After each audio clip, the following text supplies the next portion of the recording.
আর বোলপুর থেকে এবার একবার রামপুরহাটের দিকে নজর রাখা যাক, কারণ মুখ্যমন্ত্রীর নির্দেশের পর সেখানে কড়া পদক্ষেপ করা হচ্ছে। সেখানে জমিতে যারা জবরদখল করেছে সেই জমি থেকে তাদের উচ্ছেদ করার জন্য অভিযান শুরু হয়েছে। সরকারি জমি থেকে জবরদখল হটানোর অভিযান। 14 নম্বর জাতীয় সড়কে পুলিশ প্রশাসন বুলডোজার দিয়ে একের পর এক দোকান ভেঙে দিল। ফুটপাত উঠিয়ে দিচ্ছে, আমরা যাবো কোথায় আর খাবো কি করে? আমরা এতগুলা লোক গরিব মানুষ, আমরা ভোরবেলা থেকে যে কর্ম করবো না, এবার মাল সরাবো বলেন, এবার আমরা খাবো কি? আমাদের ছেলে পিলা খাবে কি? আমাদের মনসুবা থেকে স্টার্ট করে সানগাটা ফার্স্ট আজকে আমাদের প্রায়োরিটির মধ্যে আছে।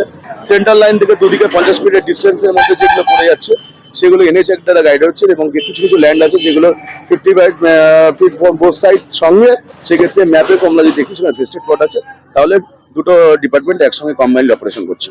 না, এখন আপাতত আমাদের যে টার্গেট আছে এনএইচ এর একটা স্ট্রিপ অফ প্রজেক্ট ঠিক করেছেন, সেটা মনসুবাপুর আপনার সানগাটা আজকে আপাতত ঠিক হয়েছে। তারপরে পরপরই সব এনক্রোচমেন্ট চলবে, মানে রিমুভাল চলবে।